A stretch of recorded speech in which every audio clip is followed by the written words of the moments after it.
Les fonctionnaires, les leaders d'opinion et les spécialistes à l'échelle canadienne réfléchissent aux idées qui façonnent la fonction publique. Le leadership, les politiques, la gouvernance, l'innovation et bien plus encore. Voici la série Analyse et réflexions, réalisée par l'École de la fonction publique du Canada.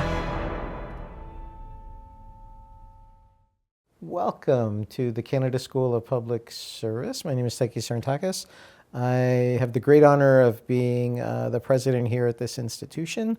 And today we have yet another great treat for you as part of our series of chronicling interesting Canadians that have thoughtful things to say. We are here with somebody you might not have heard of, but I think you'll hear from him in the future. He is a professor of law at the University of Toronto.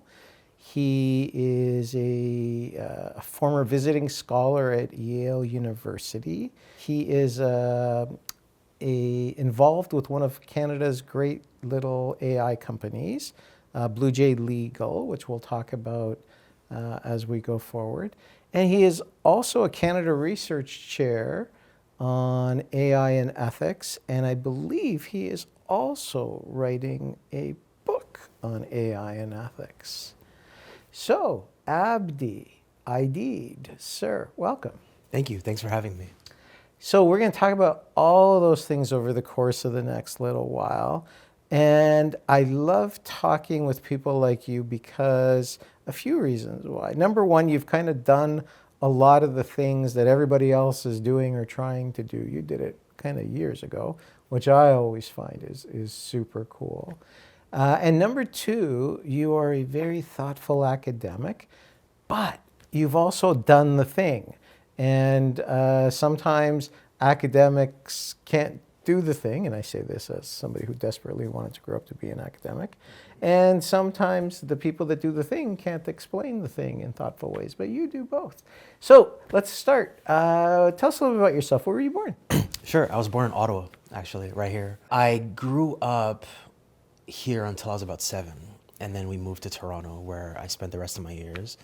But I lived first Baseline. Baseline. Oh, yeah. Uplands. Uplands, Baseline. And then I went to Charles H. Hulse Elementary School when I lived in an area called Cedarwood. Right. And then I went to Robert Bateman because we moved to South Keys area. Wow. So you are a local and a Toronto boy. Yeah, that's right. Ottawa does feel like home, even though every time I'm back here, it feels dramatically larger than when I remember. Yeah. And I'm not going to ask you to tell us which city you like more, because that would be unfair. But I have a similar thing. I spent almost exactly half my life born and raised in Toronto, and the other half of my life here. So it's interesting. What'd your parents do? So my parents, my father's a postal worker, remains a postal worker. He's worked at Canada Post for my entire life.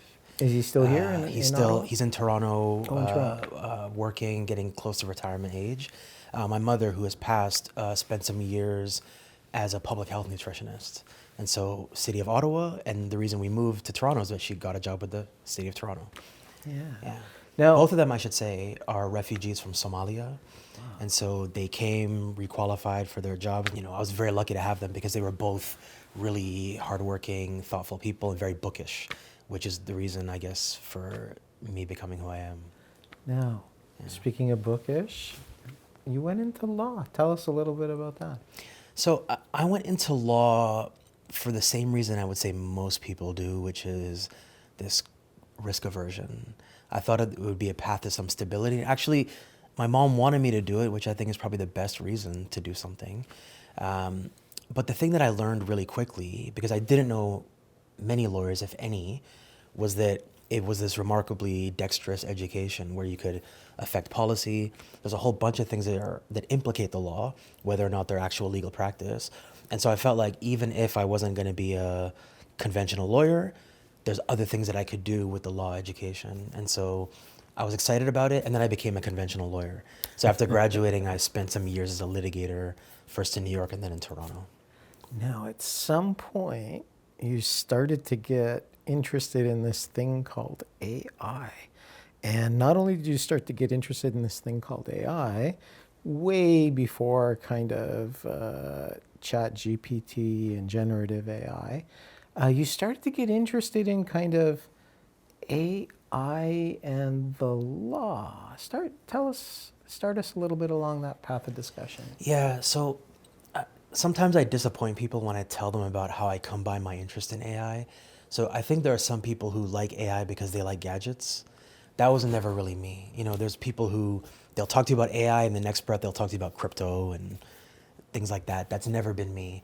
I'm actually just somebody who was convinced that it could be useful in resolving some issues that I felt like I was confronting. For example, I felt this profound sense of guilt that as a lawyer, I had these skills that I could use in service of people, but they could probably never hope to afford, at least the ones who needed it the most were never really able to hope to afford my services. In fact, here's an interesting fact for you.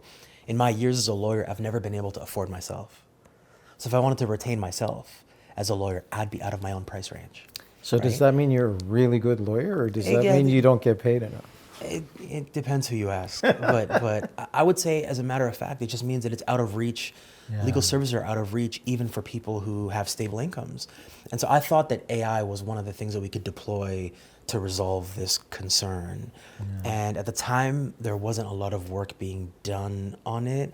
There were some maybe academic research projects that would suggest that you could use things like natural language processing to read cases, but no one was being really inventive. And so even though I was working as a lawyer and kind of enjoying that actually full time, I had my eye on maybe working on some more creative projects. And what years roughly? It's about 2016. So 2016. Yeah. So this is, we're here in 2026. So this is about a decade ago, long before AI became mainstream. Now, talk to us a little bit. Were you a professor then too, or no? No, I started teaching first as an adjunct professor, which, if you're not familiar with the academic nomenclature, it means that you're a practitioner who's teaching part-time. And so I was teaching legal research and writing, which, by the way, was probably the most instructive for me in terms of showing the need for AI, because, you know, we were teaching students to conduct research by entering search queries into databases. Nexus, what was yeah, that? I mean, they were training them to use all kinds of different databases. And you know, the kind of students that would be rewarded as good researchers were the ones who would come up with the best search terms. And you were just like, there has to be a better way to do this. And it wasn't that long ago that we were teaching people to do research by navigating the stacks of brick and mortar libraries. Exactly. And so I thought that was a place we really needed some change, because information wants to be free, as they say, and it felt like you had to effectively solve a riddle to find a case that you know exists. And so I thought that was one place where we could deploy some AI. And so when I was teaching students, I realized they didn't have the same compunction about using new technologies that we did. You know, the legal profession is pretty conservative institutionally. You know, you could imagine courtroom 100 years ago, it probably looks a lot like it does today.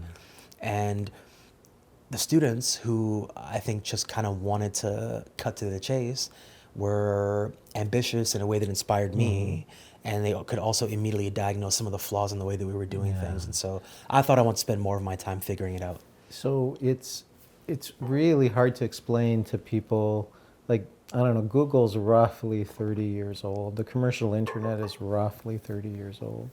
Really hard to explain to people who didn't live it, like the high transaction costs associated with finding information. Like, you had to physically get your butt to a library, you had to go to stacks, you had to look through card catalogs. And so I think that kind of started informing you as like to the, wow, you know, we've got all these tools, but we're not kind of pointing them in the legal area as much as we could be. Now, talk to us a little bit about when you started going from, I've got this kind of intellectual itch, but when did you actually start doing something with AI? How did that come about? Yeah, so actually there's an academic project that was born out of the University of Toronto. My colleagues Anthony Niblett, Ben Allery, Albert Yoon realized really quickly that the same data science techniques that people were using in other fields, insurance, where they were using data science tools to do things like set premiums or do claims adjustment. Those same tools could work effectively in the context of the law, and we could actually predict legal outcomes, which, by the way, was, I could argue, the long-held aspiration of the law. Basically, everything that people do in law is prediction. If somebody comes to you and they say, I have this legal problem, they don't want you to recite the multi-part legal test. What they really want is for you to tell them what's going to happen. Right. What's a court going to do? How is a court going to react? Am I going to attract scrutiny from a regulator? And so they were early in trying to leverage these techniques against the body of case law to try to predict legal outcomes. And they brought me in to help build out the company. And so I joined as the director of legal research, and I was a relatively early employee. And by the time that I transitioned to full-time academia, Blue Jay was this massive, thriving company, which I take no credit for. But it was an exciting time to problem solve and to kind of ride the wave up in the world of legal AI. Just like it's hard for people who kind of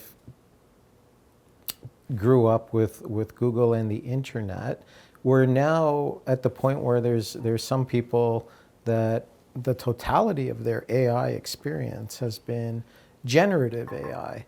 But surely that wasn't the case when you guys were starting. Talk to us a little bit about kind of what was AI before AI became ubiquitous. Yeah, so I think this is a really good question. I would encourage people to think about AI conceptually. I will say, people like me, academics like me, we've done the public a great disservice because we've overinvested in technical explanations of what AI is. But I think people can understand it conceptually. So let's talk about kind of wave one of AI in law, which was really machine learning and algorithms. What does that mean? It's about taking a large volume of data that computing power is required to fully synthesize, and it's about identifying insights from that data. So imagine a credit card company looking at your purchasing history, your income, your habits, and trying to determine what the appropriate credit limit for you is, right? And that's something we've been doing for a long time. For a long time, as a society. For a long time. Making a prediction from existing data, right? The thing about machine learning is, and if you think about like 12th grade math, it's like finding a line of best fit in a scatter plot, okay, is the way I like to think about it. Now, the thing about machine learning is it's limited to what exists in the original data set, right? So I like to think about it like if you give a sculptor a block of ice, they can make a beautiful swan, but it'll never be larger than the block of ice, right? So that's machine learning. It's about pulling insights from existing data. It's contained in a way. It's contained, and it's also vulnerable to all the limitations that exist in the original data set. So when we talk about things like bias and discrimination, if there's, let's call it, unhygienic stuff lurking in the original data, there's a risk of projecting that forward in the ultimate prediction, right? So generative AI is a different thing, because what it does is it takes all of that ability that we have in machine learning and says, let's learn from it. Let's take this data and train models on it. Let's learn everything there is to know about syntax and diction and where a nose is on a face, et cetera. And let's create net new information. So it could actually make the block of ice bigger, right, comparatively. So generative AI, generating, machine learning about identifying and surfacing insights from existing data. We used to only do really machine learning, right? So when you think about what you might call algorithmic decision making, that's exactly that. That's, are you eligible for this public benefit or not? Well, let's look at profiles of people who've been eligible in the past. Let's reconcile it against your particular profile and let's see where you fit, right? And the rules too. And the rules and the law, and you inform it with a bunch of different parameters. Generative AI says, what's all the data that we have historically on applications for this benefit? Let's learn what a good application looks like, and let's maybe also draft applications, right? Or let's draft decision orders to supplement our decision making. And so the possibilities when ChatGPT came out in late 2022 became endless, because not only could we do the work of surfacing the insights, but we can generate work products. We could actually say, predict a case outcome, but also draft reasons, right? And so in the world of law, this was a seismic moment, more so actually than the shift from text, brick and mortar, physical bound volumes to digital databases was. All that was us platforming information we already had and making it retrievable. Now we're taking that information and treating it like data and performing functions on top of it. And we can do all kinds of things. So that's exciting. And fundamentally, right now, we're gearing up for another shift, which is to agentic AI, where we take everything we've learned from machine learning, all our generative capabilities that we have with generative AI, and we're investing that in these AI-enabled personas, which can engage in these multi-step transactions without supervision at any one constituent step. And so that's amazing. Yeah. So if I'm understanding you, I think what you've said is we're kind of right now, most of us understand AI as generative AI, which is like the second generation after machine learning AI.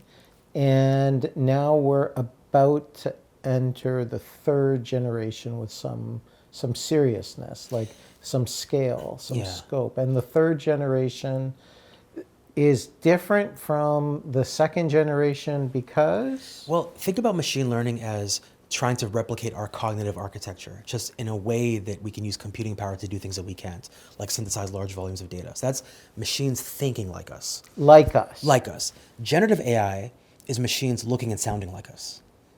And agentic AI is machines behaving like us, right? That is a sort of remarkable trajectory. Now, I don't want to describe them as distinct phases because we're doing it all right now. Credit card companies are using machine learning to determine what your credit limit should be, and they might be using generative AI to issue you a letter saying they're extending your limit. But they also might use an agentic tool to be the call center responder, for example. And so it all kind of flows into itself, but we've learned a lot along the way. And so the question for us is, how do we coexist with these tools? What are the right rules that we should use to constrain them or enable them? Now, you're starting to get us into a really interesting area, which is an area that you're an expert in.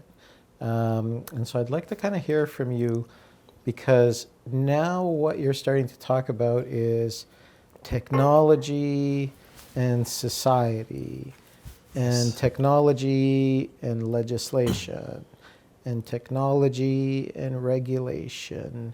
And so now it seems to a lot of people that the world is shifting dramatically, that all of kind of the things, the solid footing that has been known in law, in medicine, in accounting, things that took, how many years did you spend at law school? 3, but I also did graduate law. Yeah, graduate law. Things that took years of very intensive things. Yes. Little kids appear to be able to get those results now. Start talking to us a little bit about what that means. It's not just our technological capacity. It seems to me it's also how are we going to deal with this technological capacity? Totally. I mean, here's, I think, an important thing we all have to accept, which is you can't unring the bell on AI. The technology is here, and companies, technologists are ambitious, and they're going to want to do more. And we have a limited capacity to restrain it. And so the question for us is, how do we absorb it in ways that are safe and responsible? And law plays a big role in that because it helps us determine what are things that are non-starters for us. What kinds of obligations should we impose on the public? What kinds of obligations should we impose on developers of AI technology? And so for me, this is the core question of our moment, is how do we absorb these tools into our day-to-day, given that they're here to stay and given that they have this pretty remarkable upside, right? How do we absorb that while also limiting the downside, because the downsides are indeed real? And so for me, I think about regulation a lot. Regulation is a complicated thing because it automatically comes across to people as you saying, I want less of this. As a matter of fact, regulation can be a set of enabling tools too, right?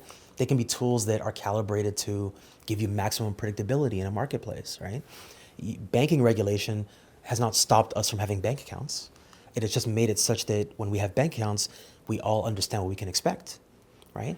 And so regulation is a big ask right now too, because there's so much uncertainty in the world of AI. Think about it. If we made a set of AI rules today, we'd be making bets on what kinds of technologies are likely to endure, and we don't necessarily know today. Exactly. It would be, to me, when I speak about this, I always say that the analogy is, the automobile was invented, created, and you can't regulate/legislate every possibility of the automobile in 1915 because it's just beginning. Like society interacts with the technology, makes changes, goes forward. Now you said something that I think a lot of people have trouble understanding, and it strikes me as odd that they have trouble understanding, which is the following. The legal use of AI in any society will ultimately be decided by legislatures and courts. Some combination of those two things will define how we use AI lawfully in a society. Yet you hear all these people having all this angst about, is AI ethical? Is AI good for society? Is AI bad for society? Are those questions too big? I think those questions they presuppose a couple of things that aren't true. So one is that we can meaningfully stop AI, which I think is the horse out of the barn on that one. And so I'm not that interested in a debate about is AI good or not. I recognize it is what it is, and I'm trying to create structures for us to use good AI well, right? And the other thing it presupposes, these conversations, is that people are going to continue to care about AI as such in the future. I think about this a lot. I don't actually know what technical process underlies most of the things that I do in my life, right? I've recently learned that when you depress the brake pedal, it doesn't actually clamp the wheel. There's some software that intervenes along the way. But I'm fundamentally incurious about that because I trust it, that it's going to work most of the time. And if it doesn't work, I know who to call. I know to call the mechanic. I don't know how my laptop works necessarily, but I know that I can go to the Genius Bar and get some help when it doesn't work, right? And so I think that there's a possibility that in the near term, maybe the medium term, that AI becomes invisible as a thing to us. Right. And right now I suspect that part of why we're so invested in looking under the hood is because we don't trust it. We think it's a newfangled thing that scares us.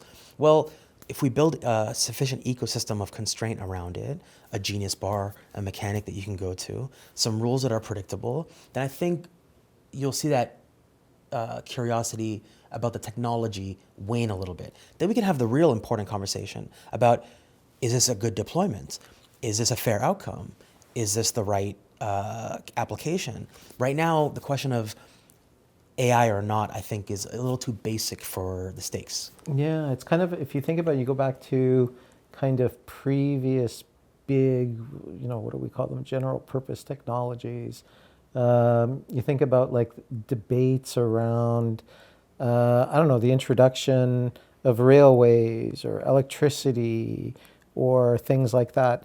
It wasn't, you could have the philosophical debate, but I think you really nailed it, which is the moment you stop thinking about these things as philosophical debates and you're like, I no longer worry about the quality of the water that's coming out of my tap, or I no longer worry about the voltage of what happens when I activate my electricity, then kind of the magic starts. I think so, but part of the reason that I think I can get frustrated with the normative debate about is AI good or not is because it's actually the wrong philosophical debate to be having right now, because there are rich ones that we're not having, which you could have. For example, well, think about it. We spent generations investing so much of our self-worth in our ability to perform tasks. Well, what does your sense of purpose look like in a world where you have a shared competency with a piece of technology? That's a question about who you are in the world, what your value is, that we should be contending with and thinking about. And that I think is a richer conversation to have than the one about is AI good or bad. Yeah. I have a little theory on that. I'd love your thoughts. Yeah. I think this technology is the first one that is directly, I don't want to say challenging, but maybe challenging white collar workers. Doctors, lawyers, Yes. accountants, journalists. My parents were blue collar workers. And when we were having this debate in the 70s and 80s about globalization and the like, a lot of kind of the white collar workers were like, oh, this is progress. It's good for everybody. You'll get new jobs, etc. I think AI is now kind of challenging a type of social strata that is maybe feeling a little threatened for the first time. I think that's exactly right. But before I get into that, I have to also say, even within that social strata, the effects are not evenly distributed.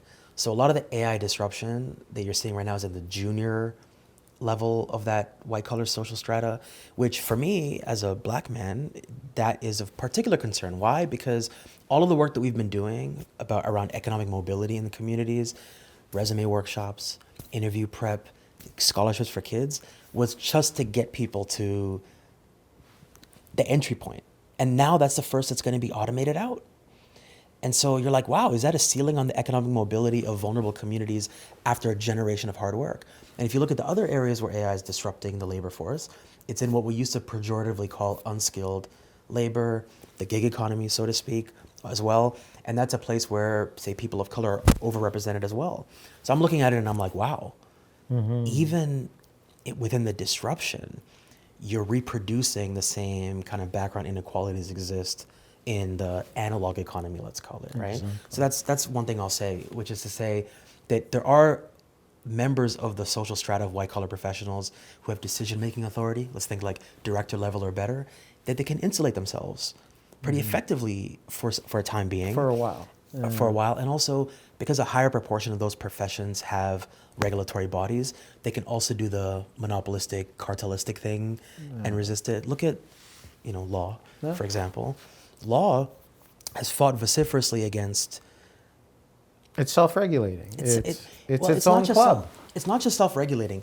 It's self-regulating with a monopoly on the provision of legal services. Right. which as is a an petri dish. uneducated, as a non-bar person, cannot call myself a lawyer. You can't call yourself a lawyer. So imagine this. You have a monopoly on the provision of legal services and you self-regulate, which to me is like a perfect kind of petri dish for all kinds of anti-competitive germs to grow. And so I think there's going to be that, dying gasp for a while from some of the professions that's going to buy them some time. And the question is, in that time period, do they evolve or die? And I think there's a chance to evolve. Why? Because it turns out the public actually wants more from its white-collar professionals. They want better services. They want more services. They want it to be more affordable, more economical. And they want things like discoveries. Right. They want us to make meaningful progress. And so, again, this might be a function of inequality, but the upper reaches of the white-collar professions are also the ones that are poised to gain the most because they can sort of supercharge what already is baseline expertise. Exactly. Now, you talked about a very important issue that I wanna stay with for a few moments, which is kind of maybe to combine two parts of the conversation so far. That the debate about AI good, AI bad isn't that interesting, but access to AI, AI and equity, AI and affordability. But it seems to me that's kind of a debate we should be having. It's a massive debate we should be having. The debate around AI's propensity to generate harm is a good one. I mean, here's how I think about it fundamentally. We are more capable than we've ever been to do good in the world, and we are also more capable than we've ever been to do harm in the world at scale. And so that's a solemn responsibility, and I think it depends on us having the right debate. So an example of a debate I'd like to see is, are there things that we never want to use AI for, specific things? So I give the example often of criminal sentencing. So I'm against using AI in criminal sentencing. right? But I'm not against it because I think the technology can never do it.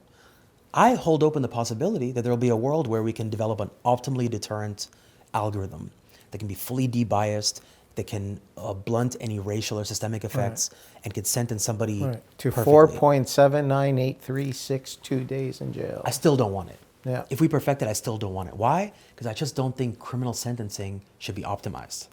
I think my view of it as a social responsibility is that it should be the kind of thing that keeps us up at night. You know, judges should struggle to decide to put someone in prison. We should all feel as a community the effects of that. The question for me, and that I want to ask everybody, is how many things in our social and public life do we feel that way about?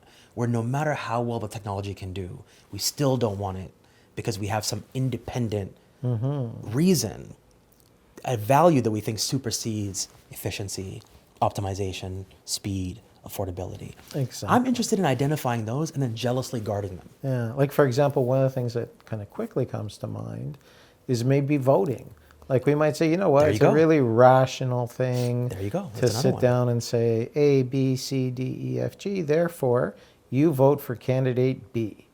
But the citizen hasn't grappled with that. The citizen hasn't kind of engaged, hasn't. Yeah, that undermines something that we think is fundamental to representative democracy, which is deliberation, right? The idea of optimizing voting and presupposing people's choices. So again, the thing I want to drill down on is what are the kinds of things that we think are virtuous because they're analog and depend on being analog for their virtue.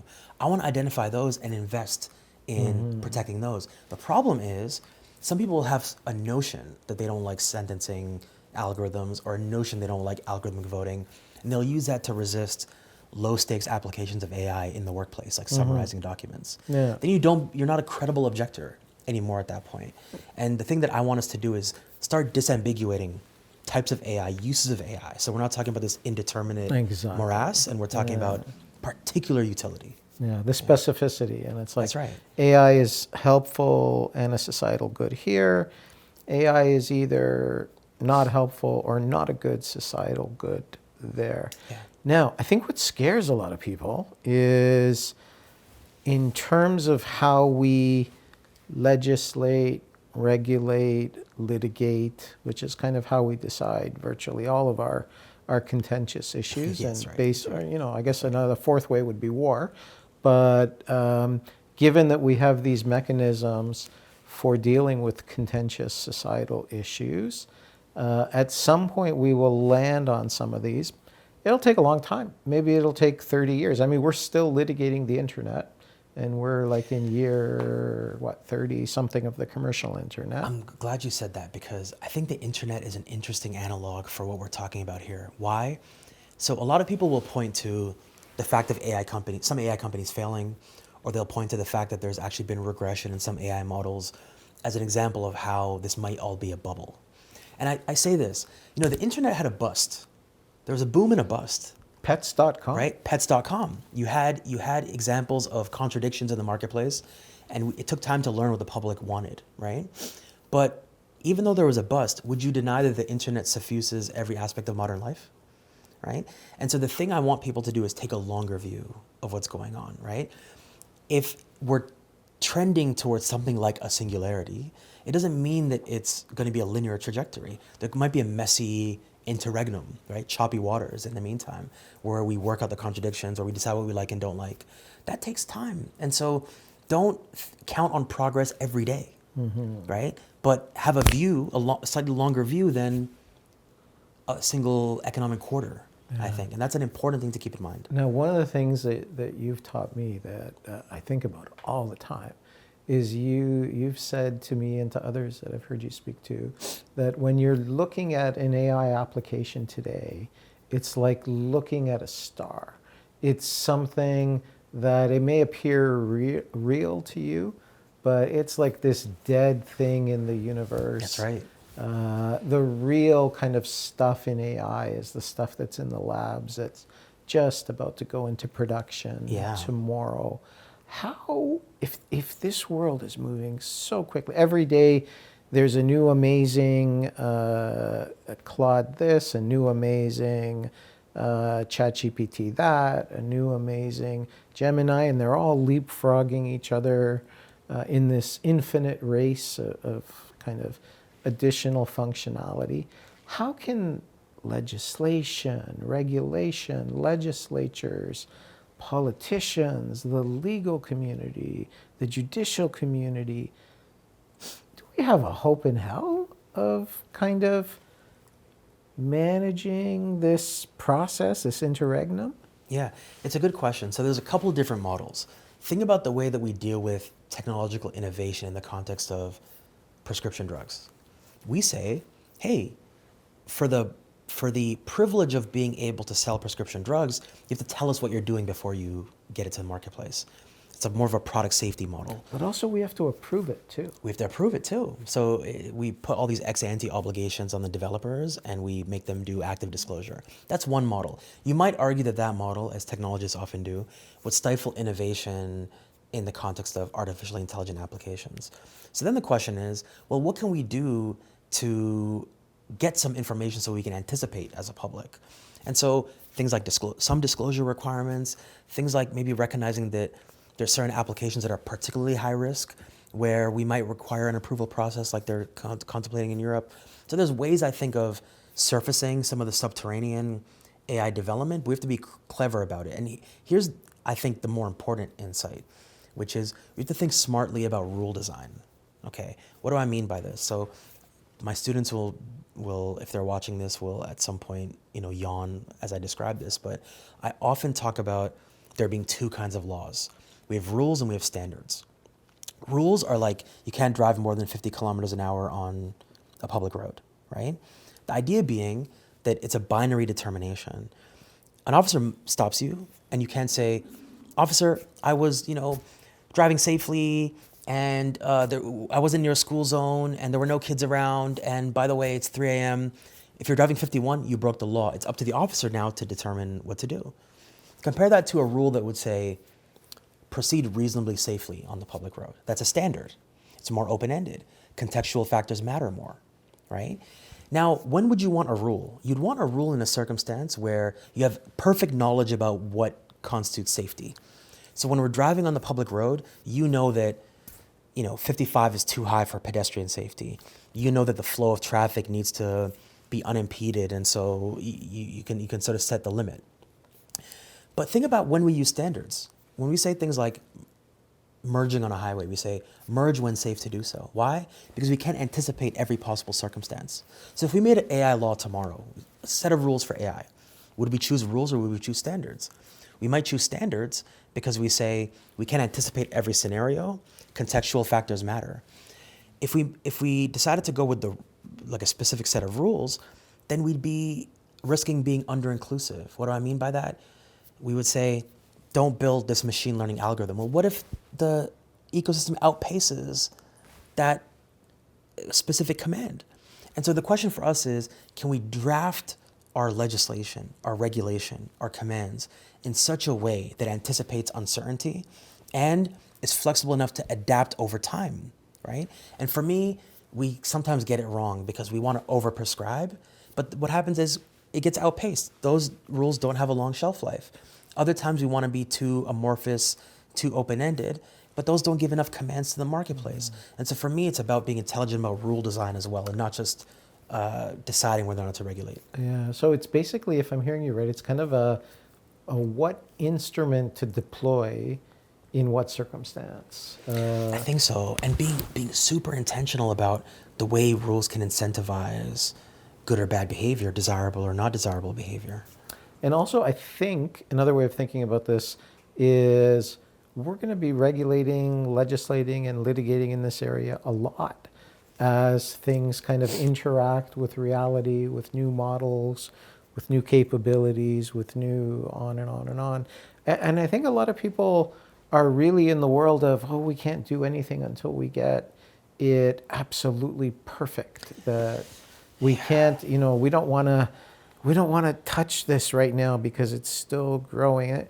But touching it right now doesn't necessarily mean this is what it's going to be forever. It's kind of give and take in terms of we never, again, coming back to the car, We never said, all automobiles for the rest of time will be made out of wood and will have steering that, the wood on the steering wheel. No. Or Yeah. we adjust as We things adjust. go forward. And also we take a long view. It took some time after the car was invented for it to occur to everybody that we should mandate seatbelts, for example.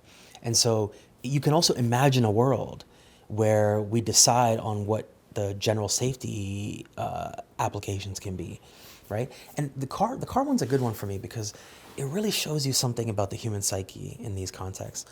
I was reading recently about how there's a movement when cars were first designed and developed to actually try to make them appear more aesthetically like horses.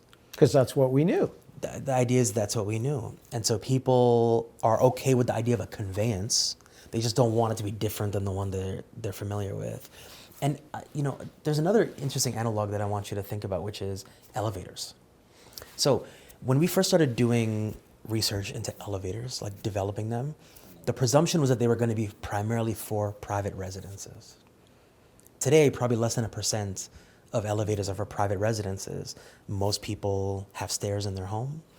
Maybe there's elevators in high rises and in primarily commercial settings, right? And so one thing is that we thought we knew what the tech was for. It turns out that we let the world tell us where they wanted it, where they wanted it. But the other thing that was interesting was we had elevator operators for many more years than we had to. Probably like a couple generations longer than we had to. This is like movies of New York. It's like movies of New York, exactly. We had them for a long time. Why? Because for a while, people insisted on a human touch, right? Same reason we might have parking attendants today, even though the technology has been capable of taking your ticket and dispensing your change for 50, 60 years, right? I think the point here is that don't also presume displacement automatically all the time, immediately. Recognize that we as a public are supplying the technological marketplace with information about how we want to use these things. And that information is being considered. Yeah. Now let's talk a little bit, maybe, I don't want to call it nefarious, but maybe the kind of the non-legal uses of AI. Because it seems to me that if you look at some of the things that had high potential for destructive capacity in the past, things like, high-scale armaments, tanks, the nuclear bomb, these were things that largely were limited to either state actors or ridiculously well-resourced private sector actors. That's not the case with AI today. AI today, relative to its capability, is ubiquitous, is available. I think that's another thing that scares people too, that you're giving a tremendously powerful tool to you don't know who. Yeah. I think I'm of two minds on this one. So one is that I'm not fully bought into the idea that the average wrongdoer has the ability to access tools that can do things like, say, commit,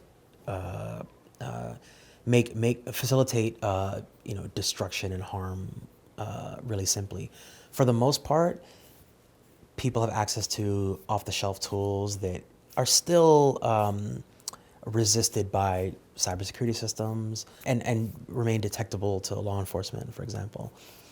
But the reason I say I'm of two minds is because I don't think it's long before you start to see an economical, maybe free tool that can do things like commit significant fraud at scale. So I say that in that gap, in the period between when we think it has already happened and when it actually will happen, I say we should rise to the challenge and think about ways that we can have more robust safety. I think for a long time we've been asleep at the wheel about the possibilities of things like elder abuse. This is one I think about a lot, where people that get scammed out of money via email phishing or via this kind of relationship cultivation that happens digitally.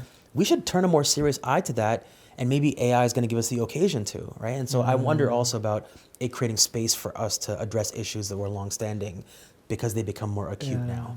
It's interesting because for up until very, very recently, if you were a company and you were a victim of a cybersecurity breach, you wouldn't tell anybody. It would be like this shameful thing, Yeah, and it yeah. just kept perpetuating attacks. And so naming the thing is kind of a first step I should towards say, dealing with the thing. this is also true of things like bias and discrimination, right? So one of the things that AI does is that it shines a light on existing social challenges. I give the example often of, imagine that we decided to set all of our wages algorithmically. And what would happen is that everyone would just upload their LinkedIn page to some wage system, and it would tell you how much you get paid at your next job, right? Like I said about machine learning, it would be trained on historical data about wages, about your resume, your background, etc. It would lock in today. Yeah, right. So one of the things it would do is it would prevent you maybe from making more. So it would calcify the possibilities. But the other thing it would probably do is, absent any other constraints, it would project the gender wage gap forward. Why? Because it'd be trained on historical wage data. And we know that there's disparities in the historical wage data. So there's two ways to look at this. One way is to say, let's unplug the tech, which I might support in that context. Fine, unplug the tech. In fact, I would say socially, we'd be tripping over ourselves to be the first one to unplug it if a machine said the man gets 100 cents and the woman gets 79 cents, right? But think about it. The gender wage gap persists. It exists socially. It's diffuse in organizations and relationships, and we haven't overcome it. And so we could look at it as a technological problem, or we could say we should pay women more, right? Don't let the tech take you off the hook from doing the right thing socially. Exactly. It's not creating the imbalance or the injustice. It's reflecting the existing imbalance or injustice. It's holding up the predictive mirror, but it's also doing another thing, which is creating a new occasion to address the problem. Why? Because people have a hard time accepting that they might have these biases and these challenges themselves. When it becomes disembodied and we say the tech is doing it, then people are suddenly like, well, we can't have structural racism anymore. Right? Well, this example with judges and criminal sentencing. Judges are very skeptical of sentencing algorithms, but the algorithms are trained on historical data on sentencing. So when they have racially disparate outcomes, that's because the judges were handing down racially inequitable sentences. If they weren't going to hear us about things like unconscious bias or structural racism before, maybe they'll hear it now. Exactly. I always say it's easier to kind of unbias an algorithm than it is to unbias a human, because a lot of the things that you see are from data sets that are, the cumulative decisions of humans. Now, let's close off this way. In addition to being a law professor, in addition to being a scholar, in addition to being an AI entrepreneur, an expert in AI ethics, and on and on and on and on, probably your most important job is you're also a parent. And let's talk a little bit about AI and the future of our children, and what kind of, I don't want to say world that we see AI ushering in, but what are some of the things that you think about vis-a-vis AI and being a parent? Okay, I'll start with the opportunities and the things that excite me about it. So one thing that excites me is our children being in a world with frictionless access to information, right? And that can be everything from information that they need for their education, for their careers, but also if information is swirling around and the costs of accessing it are lower, then I imagine that we're going to have greater occasion for things like scientific breakthroughs. We're going to have greater opportunity for things like reducing the incidence of disease. We're going to have, I think, significant social, health, economic upside associated with the free flow of information. I think about the possibilities for them and their creativity if their labor is no longer tied to their capacity for information retrieval, but they're rewarded for being able to synthesize and analyze and adjudicate and add value to the information as opposed to just reflect and amplify it. So I'm excited about what they can be and what that world looks like. I'm excited about the possibilities of them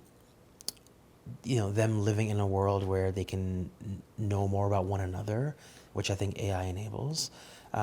And so there's a lot that I'm excited about. I'm also excited about ways we can de-bias the world through technology. So, my children are my children, so they happen to be what you would call today minorities, right? Which I don't necessarily believe will be the case in the future. But a specific thing that we have, for example, is some racial inequities in healthcare. The example of it being hard to detect melanoma and other skin cancers in people of color. Well, one of the things that AI is doing, for example, is because it can synthesize larger volumes of data, it's telling doctors to look beyond their limited experience, and it's actually able to point them to, say, other indicators of disease. And so I like the idea of them living in a world where those things become less of a risk to them, right? Somebody's blind spots become less of a risk for their flourishing. That's exciting to me. There's a couple of big concerns that I have that I think we need to solve. One is the environmental concern. So as it stands today, AI is quite resource intensive. I think already about 10% of the U.S. grid, 8 to 12% roughly. Yeah, I mean, is AI. It's a massive energy consumer in ways that I think, and I continue to believe, are the result of failures to invest in green and renewable energy prior. What's happening right now is exposing fault lines in the way that we conserve energy today. And so I want to see meaningful environmental policy writ large where AI can slot into. And then the other thing that I have some concern about is, are we going to find ways to, let me change this. I'm not concerned that we're not going to find ways. I'm concerned that we're not going to all find ways to have meaning and love and care in our lives in person. So what do I mean by this? There's a bit of a concern that children are interacting with artificially intelligent tools and sort of depending on those tools as a replacement for kind of the old school in-person relationship. And so what I would love to see is us harnessing AI for all its flourishing capabilities, but also maybe using some of the time that we can maybe get back for one another to actually spend time among each other and cultivate personal relationships in that way. Instead of falling in love with bots that know falling in love with everything about bots. us and tell us what we want to know because they know everything. And regulation has a role to play here. Why? Because the stickiness of these tools is entirely a design choice. Like, taking an LL.M and anthropomorphizing it and making it sound like an earnest person you can trust is a design choice. Yeah, it's right? like making the car look like a horse. It's like making the car look like a horse. Maybe we can do other things that can make it less of an attractive nuisance for children. And so I have a lot of hope for the future. I'm actually a relentless optimist when it comes to what we can achieve with AI, but we have to focus on those two things. There's like a runner-up concern that I have, an honorable mention, which is that I think we need to improve our media literacy, like massively. I understand the allure and the concern around deepfakes, right? But people are also falling for stuff that's not convincing. And I think that's a civic and media literacy concern. Of course, we're all going to be tricked by technology that's better than the best CGI movie effects. That could happen to any one of us. That could happen to an AI expert, right? It probably will continue to improve. But we also, I think, are falling victim to misinformation where there's an educational intervention that can happen. And my concern here is that we might limit the AI possibilities because we're concerned about things like misinformation when those are problems that are longstanding and those are eminently resolvable through, becoming better readers, for example. Professor Abdi Aidid, thank you for giving us a little glimpse of your sparkling personality and, more importantly, your sparkling intellect.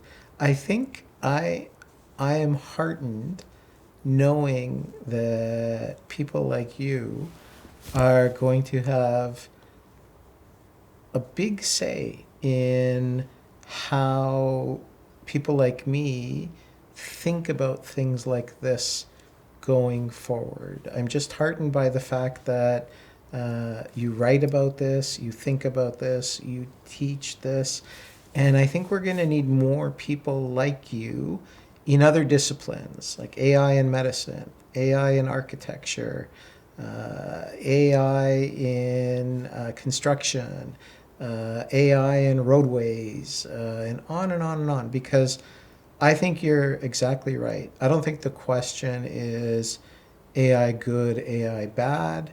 I think it's how are we going to grapple with AI in this specific domain, in this specific context, so that we get the best societal outcomes. And how do we subordinate it to our interests? How do we make it do for us rather than us have to, kowtow to it? That's the thing that I'm interested in. I'm interested in the appropriate division of labor and the right relationship to technology. And I think we need to dominate it and use it for our benefit. Thank you so much for spending this time with us. Thank you.